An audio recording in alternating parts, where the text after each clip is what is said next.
levo a certeza de que muito pouco sei, com nada sei, conhecer as manhas e as manhãs, o sabor das massas e das maçãs. É preciso amor para poder pulsar. É preciso Boa noite, paz pessoal. pra poder Bem-vindos. É preciso a chuva para florir. Boa noite. Penso que cumprir a vida seja simplesmente compreender a marcha, ir tocando em frente. Boa noite. Cá, bem-vinda. Como um velho boiadeiro levando a boiada, eu vou tocando os dias. Pela longa estrada eu vou, estrada eu sou. Bem-vindos, pessoal. As manhas e as manhãs, Bem-vindos. o sabor das massas e das maçãs. É preciso bem-vinda. amor pra poder pulsar. É preciso paz pra poder sorrir.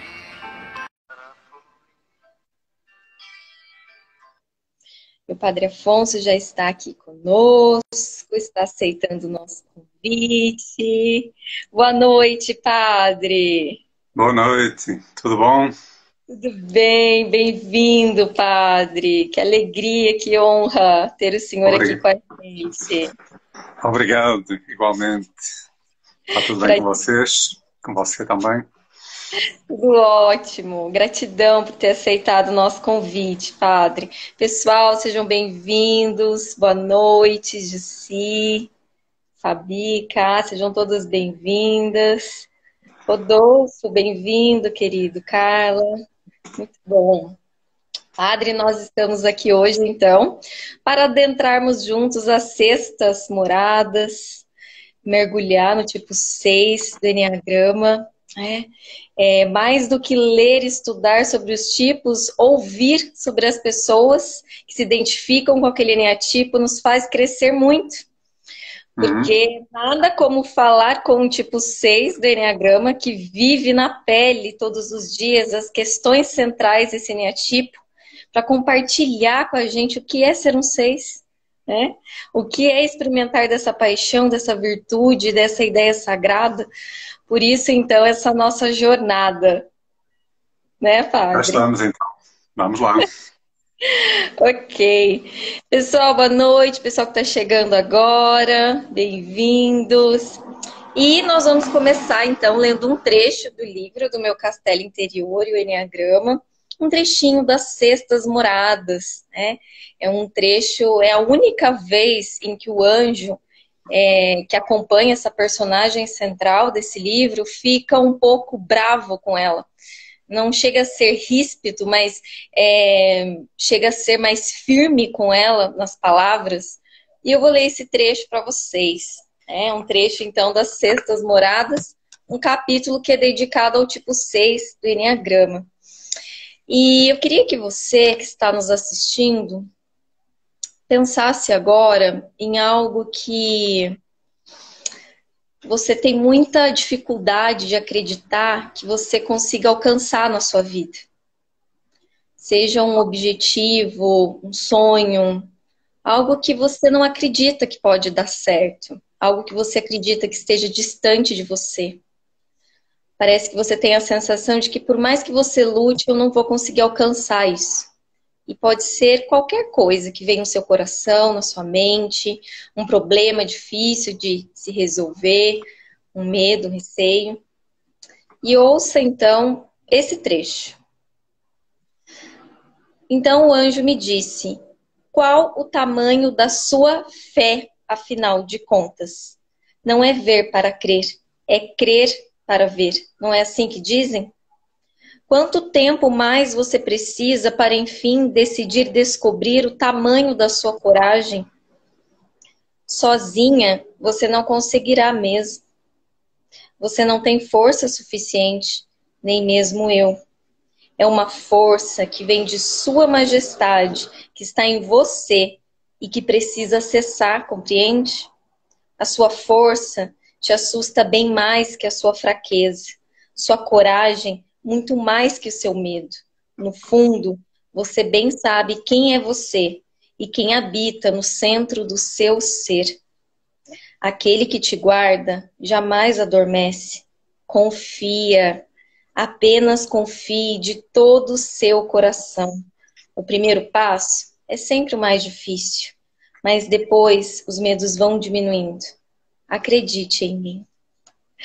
Padre, como é para um tipo 6 do Enneagrama, quando ouve, né, quando sente essa palavra, coragem, esse convite de se lançar, como que é isso para o tipo 6?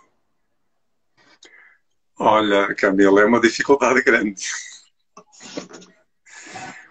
É uma dificuldade porque o tipo 6, desde muito cedo, desde criança, que não aprendeu a confiar, né? Não aprendeu a se lançar, não aprendeu a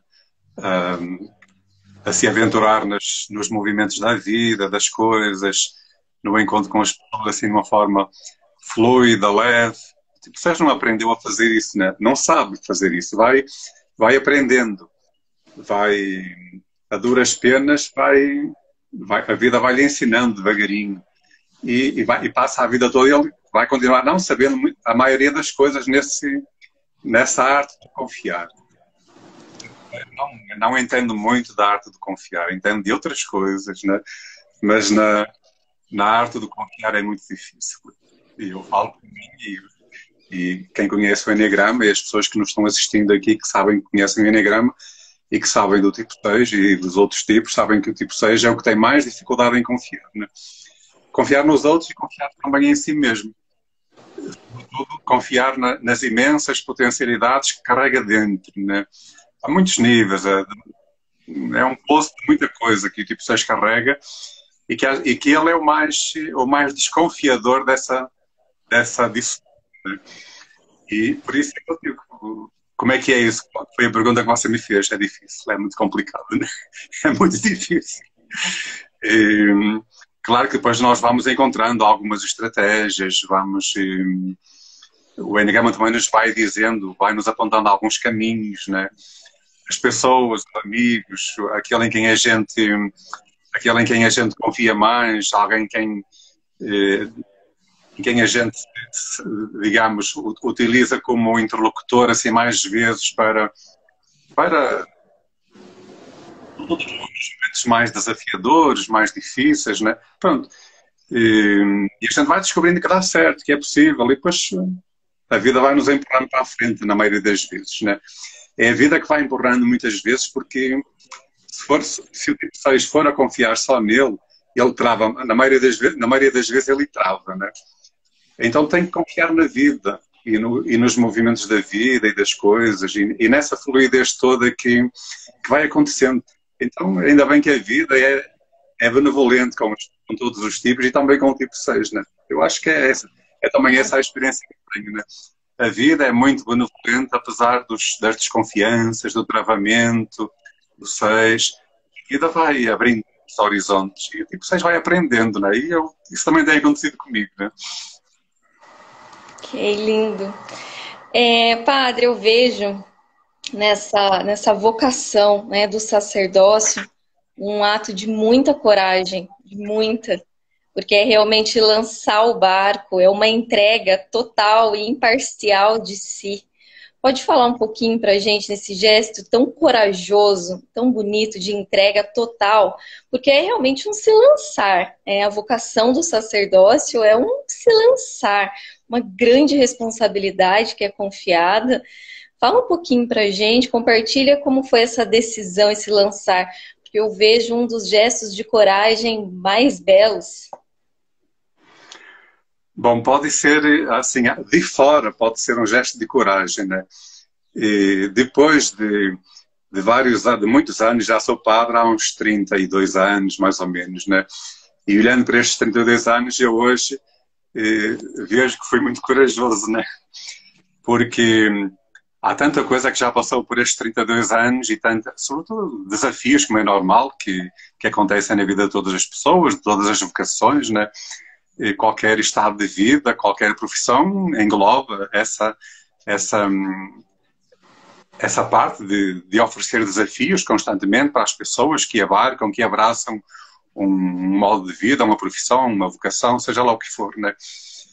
E eu hoje, olhando para este itinerário, para este caminho já percorrido, eu, mesmo que na altura eu não me tenha considerado que foi corajoso, porque fui corajoso por aceitar ser padre, por querer ser padre, por desejar abraçar esta vocação, porque isso é uma descoberta que a pessoa vai fazendo internamente, que vai intuindo, que vai desbravando dentro, né?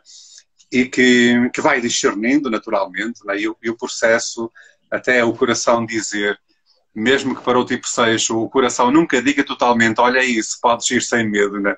E isso é sempre muito difícil, né? O tipo 6 às vezes gostaria que Deus caísse assim, descesse e dissesse, olha, é por aí, podes ir, confia que não vais ter nenhum problema, né? Mas Deus não faz isso. Mas no caso do tipo 6 faz, de alguma forma também faz isso através da intuição que é muito forte no tipo 6, né? Mas depois podemos falar também mais à frente sobre isso, né? Então, retomando aqui a minha conversa, né? Hoje, olhando para esses 32 anos, mais ou menos, de vida de padre, de sacerdócio, né? E eu vejo que talvez nem tanto lá no início tenha sido um ato de coragem, né? Mas depois nos desdobramentos da vida, claro que engloba, supõe essa coragem constante de aderir mais uma vez, de se deixar desafiar, de confiar que Deus está junto, que Deus está perto, que Deus está dentro dos processos, dos itinerários, né? E às vezes no calor, assim, naquela quentura do desafio, não é fácil para ninguém e também não é fácil para o tipo 6 perceber essa presença, né? E então, e às vezes o processo ainda se torna mais desafiador e mais duro, porque o tipo 6, e agora falando de mim, a gente podia pensar, para aí um bocado, senta aí, conversa contigo mesmo. Tu tens algum motivo para desconfiar de que Deus não está contigo? Tens algum motivo? Ele alguma vez te deu motivos para desconfiares disso? Sim, assim, motivos objetivos, né? Só que na quentura do desafio, da dificuldade, a gente não vem esse discernimento, né? Quer é resolver, quer é parar com a ansiedade, quer é resolver o travamento, quer é deixar de sentir aquela pressão da ansiedade típica do tipo 6. Isso acontece na vida, mas já também acontece nos decorreres, nos processos da vocação, sobretudo em momentos em que o próprio caminho, pelas circunstâncias que foram acontecendo, e em algum momento foi mesmo desafiador, né? E nesse sentido, não deixa de ser um ato de coragem, mas é cotidiano. Olha, apesar disso, vai em frente, né? Apesar disso, apesar de ser desafiador, permanece fiel, vai em frente, desafia-te, deixa-te ir e vai. E isso também faz parte de um dos movimentos assim, internos do tipo 6, que é a fidelidade, né? Em muitas coisas, nos processos, em relação a pessoas, né? E eu também vejo isso, este movimento interno de fidelidade em relação a esta vocação que eu abracei, né? Que é ser padre, né? Apesar dos desafios, olha, o que vem sempre dentro olha, permanece, continua, vai em frente, não tenhas medo. Há sempre pode não ser imediatamente, nunca é imediatamente, mas há sempre uma voz, uma intuição que vem que diz, olha, não te preocupes, continua a acreditar e continua a caminhar porque eu estou contigo, né? É um pouco isso e Deus diz isso de muitas maneiras, Deus diz dentro isso, mas também diz através das pessoas, diz através dos amigos, diz através dos processos, né? Diz através de mais um trabalho que Ele pede, diz através de mais uma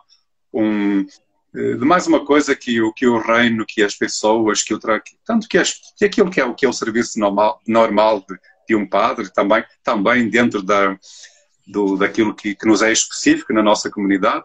Deus diz isso de muitas maneiras para continuar a desafiar-nos para a frente, né? Ou seja, se há pessoas à nossa volta, se há trabalho que se vai pedindo, se há sintonia, isso é Deus constantemente a dizer-nos e a dizer-me a mim, olha, é difícil, eu não te disse que não seria difícil, mas vai em frente, né? Vai em frente. Eu acompanho alguns padres, né, que fazem enneagrama, e eu acompanhei um padre tipo 2, e a frase da ordenação dele foi em tudo amar e servir. Eu achei muito bonito, né, o eneatipo influenciando. Qual foi a sua escolha, padre? Mata pra gente a nossa curiosidade. O senhor se lembra da passagem da tua ordenação? Da minha ordenação, a frase do meu convite de ordenação, é uma passagem da carta de São Paulo, de uma das cartas de São Paulo aos Filipenses. Esvaziou-se a si mesmo e assumiu a condição de servo. É essa a minha frase, né? Portanto, é aquele movimento de Deus em Jesus Cristo que se encarna, que se esvazia para abraçar e acolher a humanidade em todas as suas feridas, né? Portanto, esse movimento de descimento que Jesus Cristo assume para vir ao encontro da humanidade, da nossa humanidade, e para lhe oferecer vida e plenitude e abundância e todos os dons, né? Então eu intuí naquela altura, portanto, eu tinha que encontrar uma frase, uma palavra, algo que dissesse também aquilo que eu desejaria intuir e expressar também no meu serviço, no meu itinerário como padre, né? E na altura isso foi assim, a intuição que me veio. Esvaziou-se a si mesmo e assumiu a condição de servo. E tem sido sempre um desafio. Este esvaziar-se, ir ao encontro, descer, sintonizar, acolher, amar sem condições, porque às vezes não é nada fácil, né? Confiar também, né? Nesta esteira desta pessoa que nos chama, que é Jesus Cristo, que nos chama para um serviço, né? Porque a vocação é um serviço, né? E eu não sou padre para outra coisa senão para servir a Igreja e através do carisma da minha comunidade, a juventude, né? Portanto, isso para mim está muito claro, né? A Igreja e através da Igreja fazer com que contribuir para que o reino de Deus seja vivido e seja acolhido pelas pessoas que sintonizam connosco, que vêm ao nosso encontro, né? E também por aquelas de quem nós nos aproximamos, né? Porque o reino também se expressa, se dá na maneira como nós nos aproximamos das pessoas, né? Na maneira como nós falamos de Deus, na maneira como nós estamos, na simplicidade como estamos, e de como aderimos ou não, né? Ou não, né? Exatamente. O enneagrama nos leva ao encontro consigo mesmo, com o outro e com o divino, com a nossa essência que habita em cada um de nós, né? Eu vejo que é um tripé. O enneagrama, a essência dele é promover esse encontro profundo, né? Nos nossos labirintos interiores, promover relacionamentos, que a gente possa buscar relacionamentos mais saudáveis com o outro, mas também tem esse caminho de espiritualidade. Então, quando o enneagrama é para nós trilharmos esses caminhos, ele ganha uma profundidade, um sentido muito maior, né, padre? E conta pra gente, né? E conta pra gente, padre, um pouquinho da sua criança, do seu menino, né? É um assunto muito abordado, a criança interior, o enneagrama. Fala um pouquinho pra gente como que era a criança, o menino tipo 6. O menino tipo 6 tem duas faces, antes daquela ferida da infância, como a Camila sabe, né? E depois disso, né? A criança tipo 6, antes, naquele estado assim, muito próxima da essência, ela confiava muito numa figura que era a figura paterna, né? Confiava muito, segurava na mão, deixava-se, se colocava no colo, né? Portanto, não havia travamentos, havia uma sintonia muito grande com a figura paterna, né? Era alguém em quem a criança tipo 6 podia confiar, e por isso ela era uma criança leve, livre, solta, espontânea, né? Feliz. Não ficava pensando o que é que vai acontecer e quando é que vai acontecer, porque se alguma coisa pudesse acontecer, a figura paterna, o pai, no meu caso a figura paterna é mesmo o pai, né? se alguma coisa de ruim pudesse vir a acontecer, aquela figura que segurava na mão, que pegava no colo, estava sempre lá para proteger. Então a criança confiava, né? Então, essa é uma das... E esse é um momento, o antes, mas depois vem o depois, né?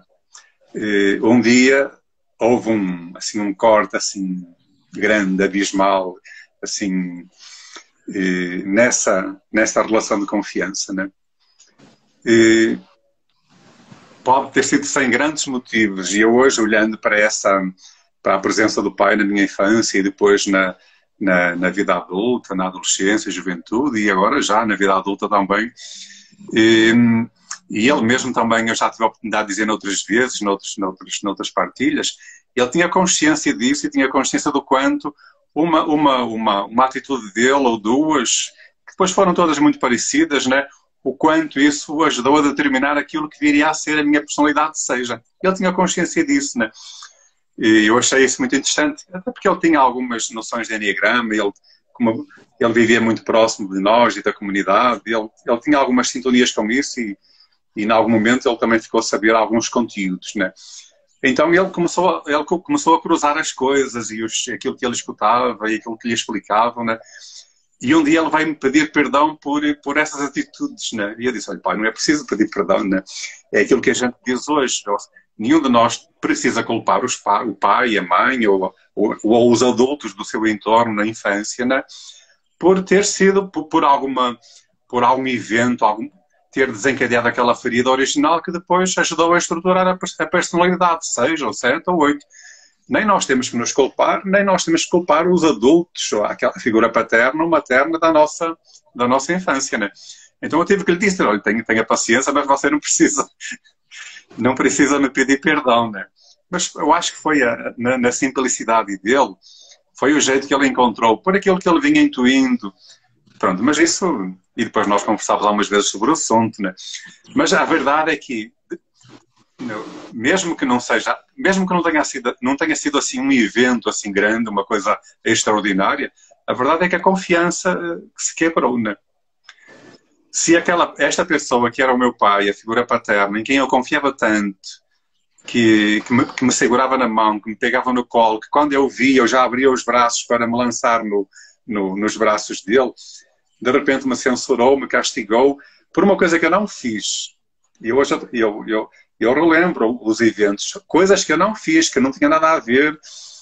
E agora a gente ri das situações, mas na altura a criança pequena, 3, 4 anos, já não sei bem que idade é que foi, não tem estrutura mental, emocional, assim, de abstração para lidar com isso, né? E então há essa confiança que foi quebrada, né? E às vezes eu dou comigo a refletir sobre isso. O tempo depois, e eu passei muito tempo fora de casa, depois da adolescência, eu passei a maior parte do tempo fora de casa. E então depois, como padre, eu não parava em casa muito, muito poucas vezes, né?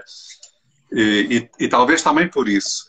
Mas eu tenho consciência de que em alguns momentos, sobretudo agora na última fase da vida do meu pai, a minha relação com ele foi também uma tentativa de resgatar essa confiança, assim mútua, né? Assim, resgatar essa confiança, essa sintonia, essa amabilidade, e também alguma ternura, alguma proximidade, e mesmo que ele não tenha, pela criação dele, pela educação dele, ele não fosse uma pessoa de manifestar muita proximidade e muita afetividade, e ele também não ensinou isso aos filhos, e também não ensinou isso para mim, né?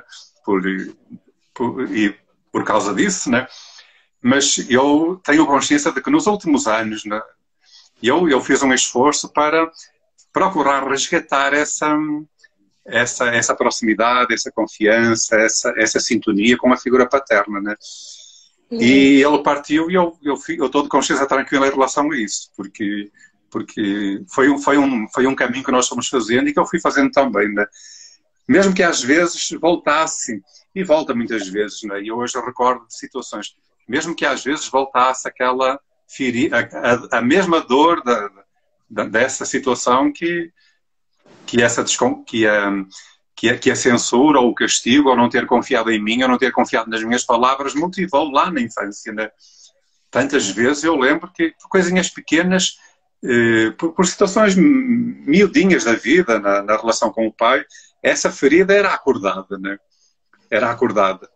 E, pronto, mas racionalmente a gente depois abstrai e relativiza e reorienta, mas interiormente acorda, e era acordada muitas vezes, né? Mesmo na presença dele. O interessante é que era muitas vezes também na presença dele, né? Porque a presença do pai, aquela quebra de confiança, ela está sempre, né? Está sempre. E pouco a pouco nós vamos ressignificando a nossa história, né, Padre? Nós vamos percebendo que os nossos pais são os pais certos para nós. Eles nos deram a vida. Então, só isso já faz deles os pais certos para nós. E o nosso eneatipo ia ser 6, ia ser 8, ia ser 7, independente do contexto. Porque também faz parte da nossa de vida a nossa personalidade, né? Tanto personalidade quanto essência, ambos, né, de alguma forma contribuem com a nossa missão de vida, né? Nós sabemos, Padre, que a ideia sagrada, o superior, no ponto 6 do Eneagrama, é a fé. E é engraçado que eu sempre ouvi falar sobre as 3 virtudes teologais, né? Fé, amor e esperança. E com os estudos do Eneagrama, como é perfeito. Porque no triângulo do Eneagrama nós temos esperança no ponto 3, fé no ponto 6 e amor no ponto 9. Como tudo vai se somando, né? Vamos falar um pouquinho de fé, porque eu vejo que é uma palavra tão pequena, mas tão forte, principalmente para o tipo 6 do Eneagrama, né? A fixação de um 6, essa questão de medos e covardias e a ideia sagrada que pode ser buscada, que é a fé. Fala um pouquinho pra gente, Padre, sobre essa ideia sagrada no ponto 6. Olha, Camila, o que eu vou dizer é também fruto da minha experiência, não é só fruto daquilo em que eu acredito. Naturalmente, o Eneagrama ajudou a descobrir intuições e a clarear portanto, e eu acredito nos movimentos internos do Eneagrama, e se não acreditasse também não estava aqui a falar com você, nem utilizaria esta ferramenta, esta sabedoria, também como facilitador e portanto, para que ela possa também ser e ajudar outras pessoas, como tem ajudado, como a Camila sabe, né? Mas o facto do tipo 6, do Eneagrama no ponto 6, me dizer que a minha ideia sagrada, portanto, que o caminho da fé é um horizonte largo que se abre, isso para mim é revelador e ao mesmo tempo é um desafio para todos os dias, né? É um desafio para todos os dias. Porque no meio da ansiedade e do medo e de alguns travamentos, mesmo depois que a gente já conhece todos os meandros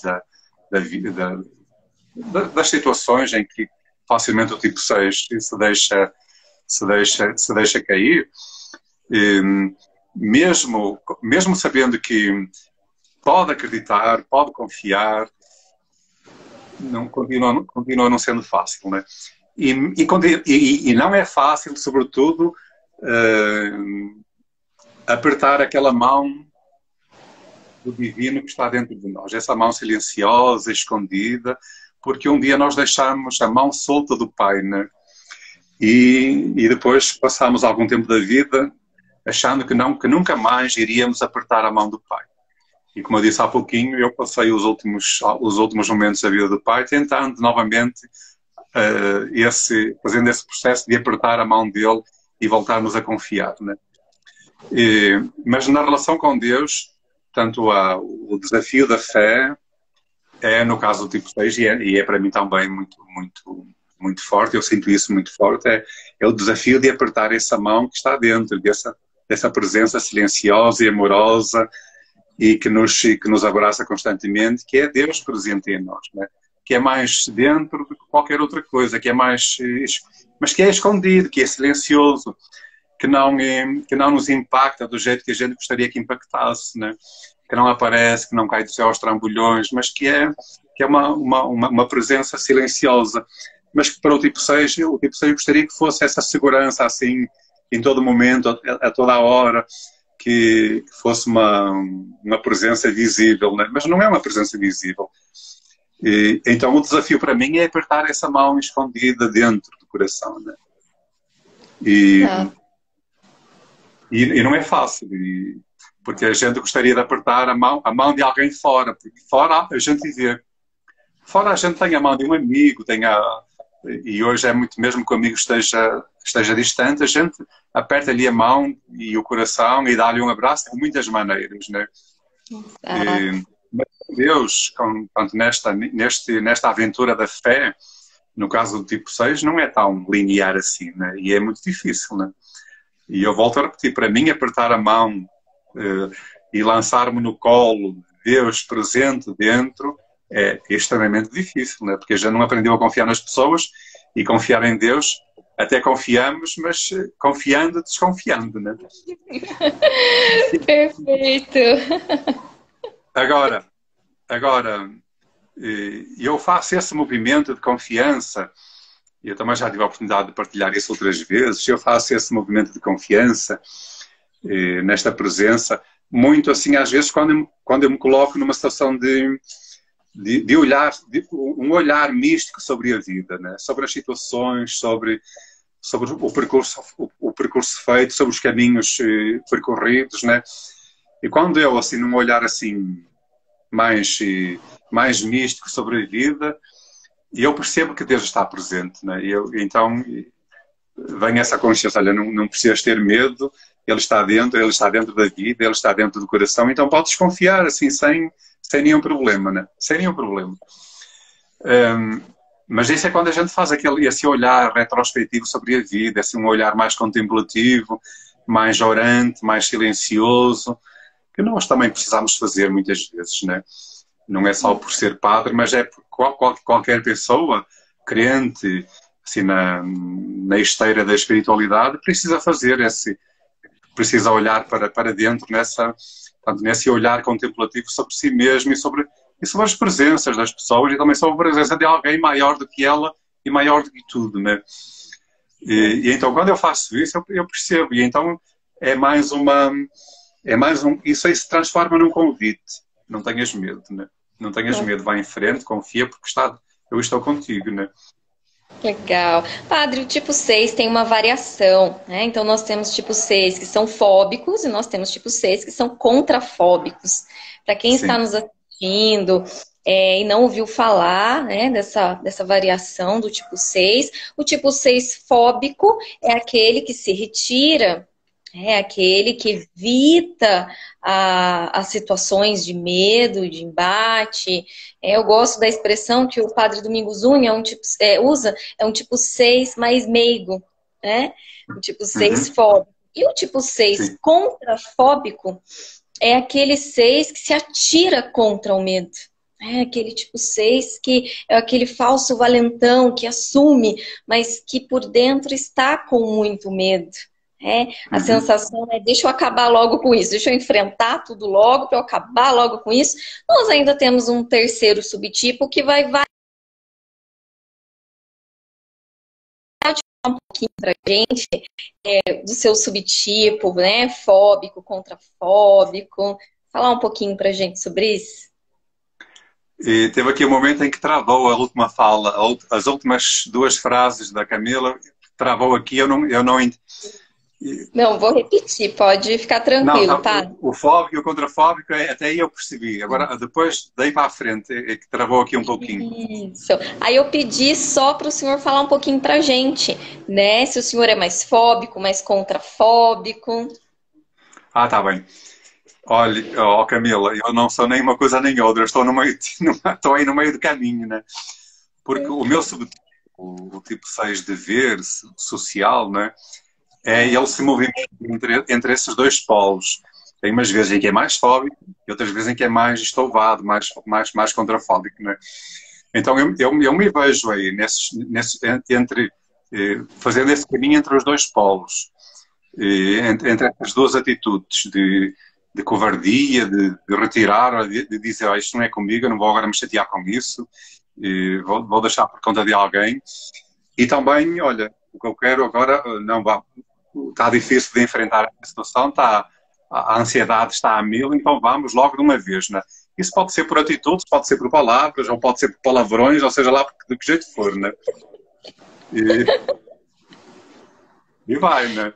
Mas um pouco difícil, é um pouco difícil a gente perceber qual é a atitude que vem no momento, né? Qual é, se é mais fóbica ou se é mais contrafóbica. Pode vir qualquer uma, né? No caso do tipo 6 social que se movimenta entre estes dois territórios, né? Pronto, mas a gente sabe que é sempre uma defesa. Portanto, é uma defesa para lidar com a ansiedade que está pesada, né? Que está a mil, com esse estado emocional de travamento, do medo que incomoda muito, né? Isso mesmo. E vai no que vier, né? No que vier. Excelente. E o mecanismo de defesa do tipo 6 é a projeção, né? O tipo 6 projeta para fora de si os medos que estão dentro. Tipo 6, ele tem uma fama, né? São os folclores que as pessoas vão criando em torno do Eneagrama. Então, um dos folclores é que o tipo 6, ele cria, mesmo sem perceber, cenários apocalípticos do futuro, começa a prever o que pode dar errado lá na frente, e um plano B, um plano C, uma carta na manga, essa previsibilidade. O estar preparado, é o grande precavido do Eneagrama. Consegue falar um pouquinho pra gente, padre, também sobre isso? Essas visões futuras? Parece que o tipo 6 está com o coração dele no futuro. Parece que já está sempre pensando no amanhã. Não quer dizer que deve sempre pensar no amanhã, mas a necessidade interna de se sentir seguro em todas as situações faz com que ele fique projetando esses cenários. Não quer dizer que sejam apocalípticos, né? Na maioria das vezes não são apocalípticos, são possibilidades mentais, né? São possibilidades que as infinitas capacidades mentais do tipo 6 conseguem engendrar, né? Porque se ele utilizasse essas capacidades para outras coisas, para ser criativo, então seria muito melhor, né?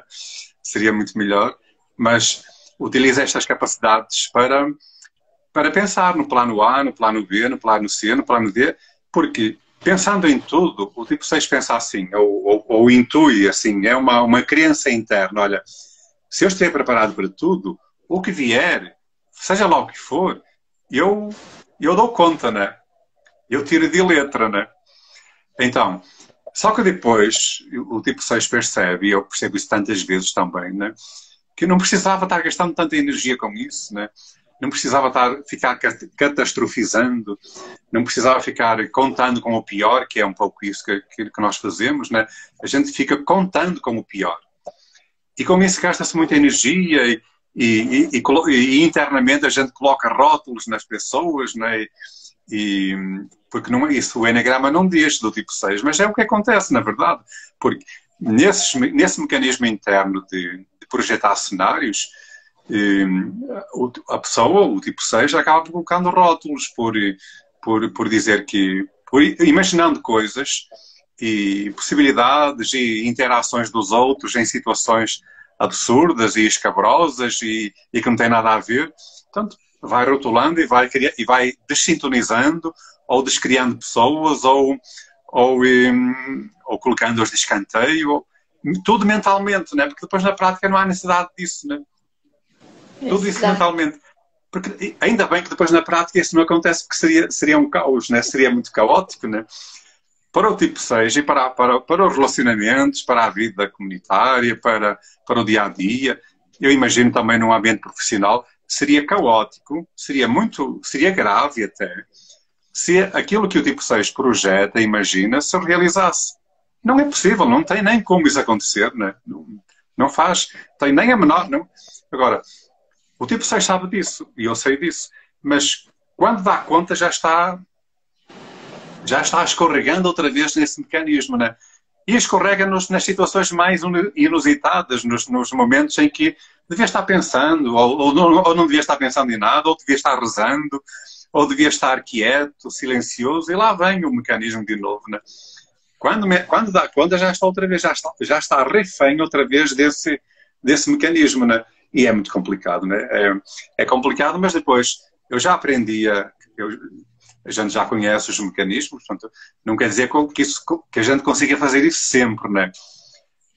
Mas mentalmente, assim, depois de passar uns segundos, ou às vezes até mais, portanto, sendo refém desses mecanismos, olha, lá estás tu outra vez, né?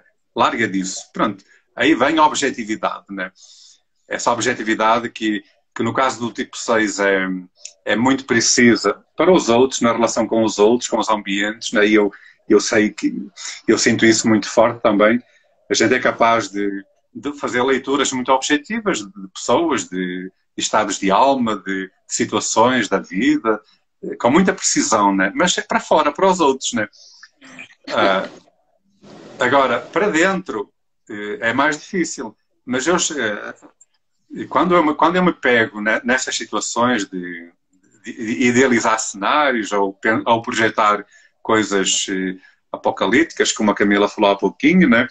Eu me policio, já me vou policiando. Olha, lá estás outra vez, larga disso, né? Pronto, a gente coloca um travão automaticamente, é um travão interno. E cada pessoa encontra o seu, os tipos 6, cada tipo 6 encontra o seu jeito de lidar com isso, né? E os outros tipos também encontram outros jeitos de lidar também com os seus mecanismos, né? E eu, de vez em quando, eu dou comigo, olha, larga disso, deixa de conversa, não te ponhas com essas coisas porque isso não tem nada a ver, né? Pronto, é uma conversa interior comigo mesmo, né? Porque eu sei que é complicado, né? Às vezes, quando a gente menos espera, ou não devia estar pensando em nada, sequer está a escutar uma música e lá vem o pensamento maluco de novo na cabeça, né? Isso não é bom, né? É um dos presentes que o Enneagrama nos dá, eu vejo que é essa tomada de consciência, porque até então era tudo tão automático e a gente não percebia que nós éramos reféns desses pensamentos, dessas emoções que vinham. E o Enneagrama traz a luz e de repente eu começo a perceber esses mecanismos presentes em mim, esses pensamentos, eu começo a me sondar, eu começo a olhar para tudo isso. E eu vejo que só o fato de trazer a consciência já é o princípio da cura. Só o fato de tomar conhecimento de muitos dos nossos mecanismos já é um primeiro passo para uma cura, para uma transformação, né, padre? E depois começa esse processo de policiar-se, esse processo de fazer escolhas, porque aí sim, tomando, né, abraçando quem sou, posso fazer escolhas melhores a partir daquilo que sou. Abraçar quem sou, aceitar quem sou e fazer novas escolhas, em novos cenários. Pessoal, perguntas para o padre. Eu vi que perguntaram se fica gravado. Vai ficar gravado, tá, pessoal, no Instagram. Pode depois assistir novamente. Dúvidas? Algo que vocês queiram compartilhar com o padre? Não? Eu não estou atento às perguntas, Camila. Isso tem que ser você aí desse lado a ver, né? Eu estou só preocupado em partilhar aqui as coisas que você me pergunta, né? Ok. A meditação ajuda um tipo 6, padre? Camila, eu acho que devia ajudar mais do que ajuda, porque... mas mesmo na meditação os processos mentais são muito complicados no tipo 6, né? Eu percebo muitas vezes quando estou meditando, né, que lá vem outra vez o mesmo processo que acontece quando a gente está parado, ou quando a gente tem uma situação para resolver, ou tem alguma coisa de alguém com algum relacionamento que está mais difícil, ou alguma coisa que saiu fora dos trilhos, né? Lá vem outra vez o mesmo mecanismo da projeção, né? E acontece também na meditação. Acontece quando a gente está meditando, quando está celebrando missa, quando está proclamando o Evangelho, acontece em todos os cenários possíveis e imaginários. Acontece sempre, né? Portanto, mesmo, e sobretudo nesse lugar da meditação, que devia ser um lugar silencioso, para mim é muito difícil também ser silencioso por causa disso, né? É um lugar muito difícil de ser silencioso, né? Por isso, eu não utilizo tanto a meditação como eu gostaria, por causa dessa dificuldade mental Agora, embora eu saiba que é caminho, que é, que é percorrendo este caminho devagarinho, que também a fluidez do mental vai se tornando menos invasiva. E tanto agora, eu como gosto de coisas muito práticas e muito objetivas e com como é que eu ia dizer, com resultados assim mais imediatos e mais palpáveis, eu utilizo outras estratégias, que não só a meditação, né? Eu utilizo outras estratégias para relaxar, para, para não deixar, para não ficar tão refém dos mecanismos típicos do tipo 6, né? E eu encontrei outras estratégias, não? Portanto, tem pessoas que vão mais pela meditação, e para mim, tem que ser uma coisa mais sensível, mais palpável, que dê mais resultados, que eu sinta no corpo e na mente que o resultado é visível, né? Ok, muito bom. E aqui também perguntaram, padre, sobre a questão da intuição. Muitas vezes, né, o tipo 6, ele vai confiar mais na voz exterior do que na voz interior. Vai colocar em xeque essa questão. E aí? Eu vou escutar quem está fora ou quem está dentro? Parece que tem uma voz aqui me guiando para um lado, mas as pessoas estão dizendo que é para o outro lado. Vem a questão das dúvidas, né, as inseguranças de um 6. E também perguntaram essa questão, como saber que é a voz, né, a essência, a minha intuição, ou é algo que vem do meu ego? Uhum. Oh, Camila, é assim, eu acho que não há uma receita que um tipo 6 possa dar para todos os tipos 6. Há nuances, há intuição, assim, dobrando a palavra, há pequenas intuições que cada tipo 6 vai perceber que aquela voz é certa, é correta, que ele não precisa duvidar disso. Há uma intuição como é que eu ia dizer, que valida essa intuição maior, né? Há é uma espécie de intuição dobrada, né? Então, são pequenos sinais que o tipo 6, que eu vou percebendo que, olha, isso aí, se fores por aí, se escutares essa voz, não tens que ter nenhuma dúvida, né? Eu acho que por aquilo que eu fui percebendo, tanto na maneira como eu vou sentindo isso, é quando o coração fica mais quente, mais encantado, quando vem uma ideia, a pessoa fica desdobrando essa ideia, e o horizonte se alarga, e a pessoa e é uma coisa bonita, e a pessoa começa a se encantar com as possibilidades que isso vai trazer para a vida, ou para uma situação qualquer, para um problema que não encontrou solução ainda, né? Aí não tem que ter dúvida, né? Não tem que ter dúvida. Quando o coração se encanta, quando o horizonte se alarga, quando a pessoa fica assim contente por ter... Olha, como é que eu fui agora pensar nisto? Olha que coisa bonita, né? Quando a pessoa pensa isso, ela não tem que ter dúvida, tem que realizar, né? Exato. E hoje vem... E vem da essência, né? Porque vem Traz... né? E então, isso leva também a outro movimento que também é muito necessário de vocês, que é dar o salto da dúvida, do medo, para a coragem. Que é a voz da ciência que vem de dentro e não ter medo de ser consequente com essa voz. Isso é a coragem, é o salto da fé, que é o agir segundo o coração, né? Então, a intuição é esse movimento de agir segundo essa voz interior, né? Claro que isso também supõe um ato de coragem, né? Porque o primeiro movimento é de travar, é de duvidar até daquilo que é bonito, que é feliz, que é encantador, que abre horizontes, né? Mas o tipo 6 duvida de tudo, também vai duvidar disso. Mas no dia em que deixa de duvidar, que não duvida, a vida se abre e se expande e as coisas fluem e o sucesso vem e por aí fora, né? E eu também já fui me acostumando a deixar, não é me acostumando, às vezes a gente se pega no movimento contrário, né? Mas Eu hoje, quando vem uma proposta de trabalho, quando vem alguém que pede uma coisa, eu já não duvido, já não penso, já não. Faz parte. Se, eu costumo pensar assim, se o movimento do reino me pede, através desta pessoa, deste telefonema, desta mensagem do WhatsApp, desta equipa que me pedem para participar, eu não tenho que ter dúvidas disso, porque vai ser uma coisa boa. Então, a intuição também se manifesta não só de dentro, mas na maneira como de fora é acolhido dentro. Né? Isso também é intuição, né? Não é uma voz que vem de dentro. Né? É também uma voz que vem dos outros, das pessoas, dos amigos, dos movimentos do trabalho, do reino, né? Portanto, das solicitações.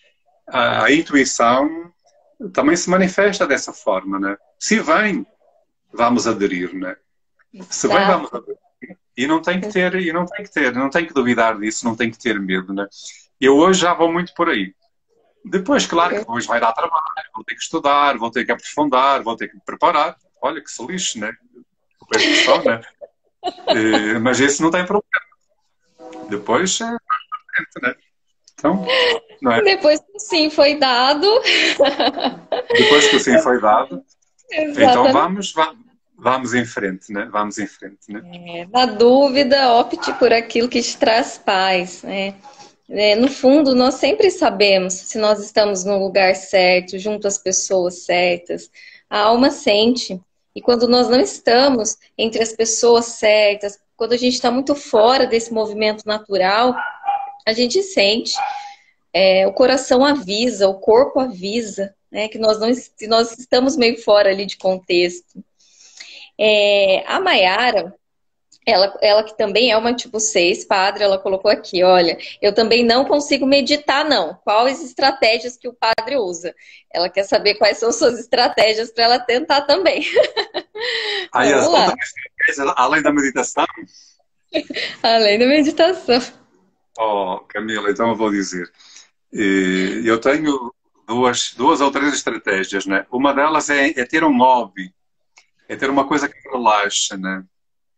Eu acho que isso vale para todas as pessoas, para todos os tipos, mas ter um hobby, assim, uma coisa física que relaxa, que me obriga a gastar algum tempo todo dia, por exemplo, agora no tempo da pandemia, eu fiz uma horta aqui em casa, né? Aqui na varanda, né? E eu tenho que cuidar da horta todos os dias, eu tenho que aguar a horta, eu tenho que cuidar dos vasos, que mexer na terra, que ver as plantas crescer, colher as alfaces e a couve e essas coisas todas. Isso é extremamente relaxante, muito relaxante. Porque isso também está muito conectado, isso diz muito da minha origem, lá da minha infância. Lá na minha família, os meus pais eram pessoas da terra, agricultores, né?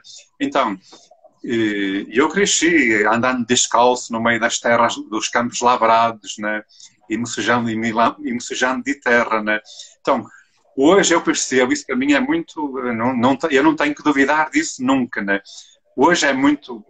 uma das estratégias que eu utilizo é mexer com plantas, com a terra, com vasos, com horta, portanto, gastar tempo com isso, porque isso é... A mente foge.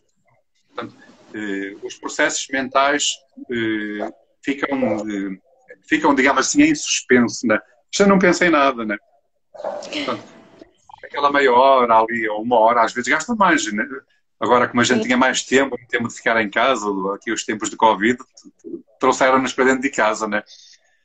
Então, o cuidar assim, de um trabalho manual, para mim, é muito, muito relaxante, né? E talvez para outras pessoas é um convite que eu deixo. Para os tipos 6, acho que é bom fazer uma coisa física, em que a pessoa tem que mexer com um hobby, né?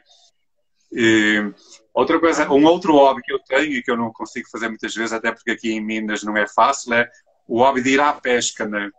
Que é passar um dia inteiro pescando. Não quer dizer que a gente pesque, mas ir à pesca, né? É outra coisa que faz assim, o foco está naquilo, naquele hobby. Então a mente fica desligada de qualquer processo assim mais escabroso, né? Completamente. E a gente volta para cá silencioso, leve, com a mente fluindo, até com a mente mais criativa. A semana torna-se mais criativa, rende mais, o trabalho flui melhor, as relações então tornam-se muito mais fluidas também. Isso, outra vez, é a questão de ter o hobby, né? No meu caso é o mexer com plantas e a pesca, né? Mas as pessoas têm muitos hobbies e podem ter hobbies muito diferentes, né? E outra coisa que eu gosto muito é o cuidar dos amigos, né? Eu costumo chamar esta vertente a estação da amizade, né? Eu preciso ir muitas vezes, eu preciso parar muitas vezes na estação da amizade, né? E quem conhece o Eneagrama sabe que as relações de amizade com o tipo 6 são totalmente diferentes de relações de amizade com outros tipos, né? Então, para mim é muito importante parar na estação da amizade muitas vezes, né? Mesmo que os amigos estejam distantes, mesmo que a gente não os veja há muito tempo, eu sei que eles estão lá, que a gente pode conversar, e quando, numa conversa, num WhatsApp, seja do WhatsApp, ou seja assim presencial, ou seja numa mesa de café para tomar uma cerveja, é outro momento, é outro lugar em que a vida flui de uma forma serena, em que a mente não está nos policiando, em que não há cenários apocalípticos para projetar, em que não há nada. Há simplesmente o estar, o viver o presente, o deixar as coisas fluir.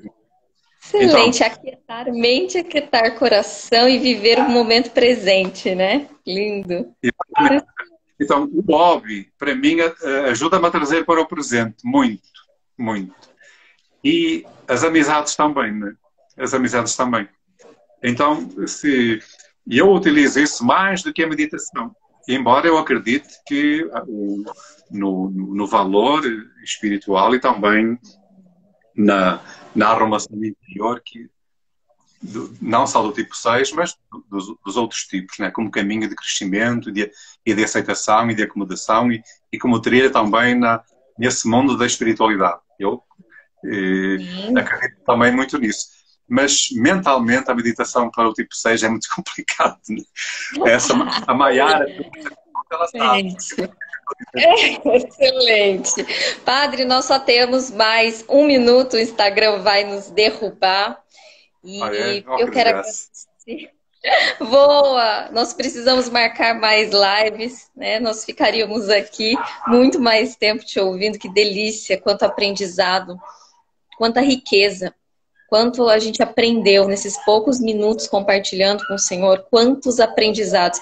E não só os eneatipos 6, né? Mas de todos os eneatipos. Que lindo ver um padre que, quem sabe, durante algumas horas, ajuda as pessoas a cultivarem a terra do seu coração, em outros momentos cultiva a terra da planta. Que lindo ver esse padre que pesca almas para o divino, para o amor, mas que também sabe pescar em busca dos seus peixes para acalmar a mente, para acalmar o coração, né? Porque padres também são humanos, né? Claro. Então, muita gratidão pela sua presença, por todo o conhecimento, toda a sabedoria. Já está convidadíssimo a vir mais vezes, partilhar mais com a gente aprende muito, e não só sobre eneagrama, sobre a vida. Sempre quando eu ouço assim, o eneagrama me transformou. Não, quem te transformou foi o amor. Foram os caminhos de tanta amorosidade, de tanta aceitação, de tanta compaixão que o eneagrama te mostrou, que você trilhou e a transformação aconteceu. Então, muita gratidão por tudo. Pessoal, gratidão pela presença de vocês, todos os comentários. O livro Meu Castelo Interior, o Eneagrama, está disponível no meu Instagram, na bio. Padre, nós temos mais... Agora são 60 segundos. Vamos lá. Há uma palavra também para agradecer o convite. E sempre que for se mostrar disponível sempre que for necessário ou houver outra oportunidade, eu estarei disponível. É uma questão de combinarmos novamente, né? E um abraço grande a quem nos assistiu aqui na live, aos comentários que eu não vi, mas depois eu vou ver depois quando for assistir novamente. E tudo bom para todos. Um grande abraço. E para você também, Camilo. Gratidão, viu, Padre? Deus abençoe muito. Gratidão, pessoal. 30 segundos para encerrar. Beijo grande. Fica com Deus, gente. Tchau, tchau.